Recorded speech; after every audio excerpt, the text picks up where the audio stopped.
As you can see, this is something I got here, so how much of a Hitchcock fan I am. This is a Clue version of Hitchcock we got here. Colonel Mustard is one of the characters from the movie Saboteur. Mrs. Peacock is one of the characters, Marine Edgar from Marine. Professor Plum is Michael Armstrong from Torn Curtain. Ms. Scarlet is Melanie Daniels from The Birds. Joe McKenna is Mrs. White from The Man Who Knew Too Much. And from the new movie that this film is centered on, Psycho, Norman Bates is Mr. Green.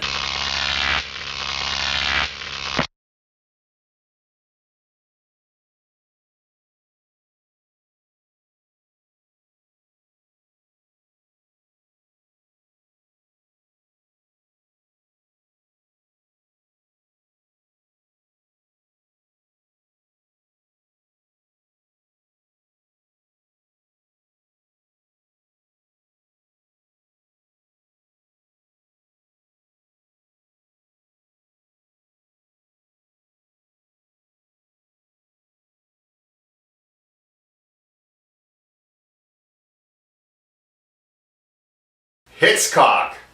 Now, as you can see by having a Clue game, I am a big Alfred Hitchcock fan. And you could tell when this movie was made, this was made by someone who was a fan of Hitchcock. The director of this movie is Sasha Gervasi.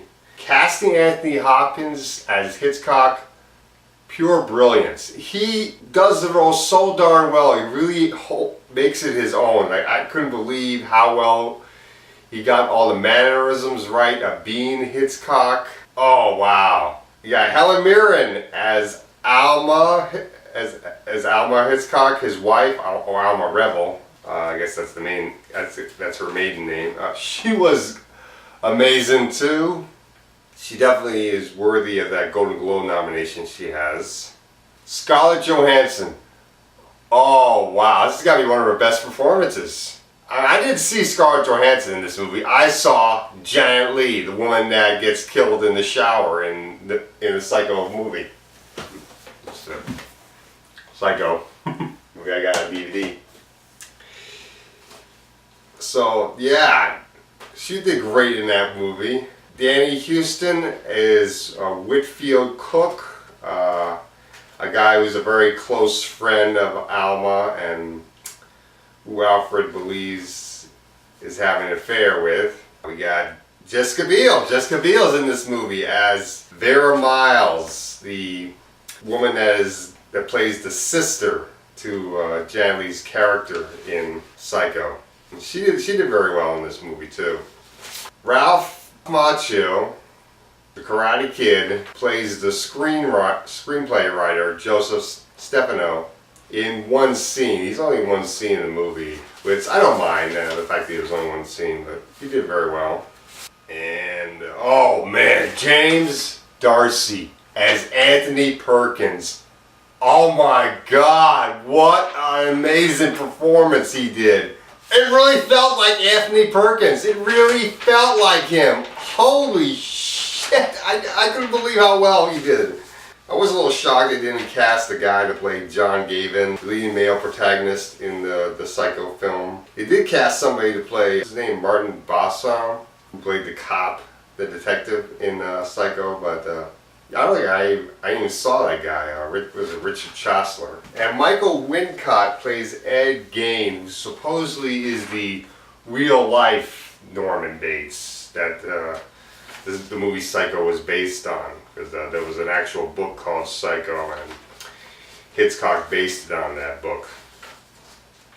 The movie says that Hitchcock bought every copy of Psycho in order to prevent people from learning the ending of the book, and make them see the movie. Ed Gaines, he tends to be a voice inside Hitchcock's head, interesting enough. I didn't realize they were going to go that deep into. So this movie is not just about the making of Psycho, it's about going into Alfred Hitchcock's mind as well while he was making the movie. Hitchcock financed Psycho all himself. He didn't get any money from the Paramount. Paramount distributed, but they didn't believe that it was going to be a good movie since his previous two films, North by Northwest and Vertigo, didn't do that well. I mean, I like both of those movies. And it does remark on the famous fact that when Psycho was shown in theaters, you couldn't go in to see Psycho once the movie started. You had to come in to see Psycho like before the movie started in order to get in. This was an amazing film. One of my favorite scenes in the movie is when the audience sees Psycho for the first time, and Alfred Hitchcock is listening to the audience reaction outside the door. That is just amazing. Oh, and Helen Mirren and Alfred Hitchcock, their chemistry, they did a great job, and it showed a lot of the flaws Alfred Hitchcock had as a person. And yes, I'm going to try to see the movie The Girl, which is Toby Jones's movie on Hitchcock. It's about the making of The Birds, another one of my favorite films. But unfortunately, that one's only on Showtime, not in theaters, and I have to wait till it comes out on DVD because I don't have Showtime. And to show another Alfred Hitchcock film I got a Rear Window, which this is an amazing film as well. The rating, definitely gonna give it a 10 out of 10. Love this movie. Holy cow. It was amazing. There were very few things I could find that did not work for me when I was watching this movie, and the whole crowd that were just loving it. So definitely see Hitchcock. It's in limited release, so I don't know if it's in your area or not. It just came out in my area. It took a while to come out in my area. So you may have to wait till it comes out on DVD.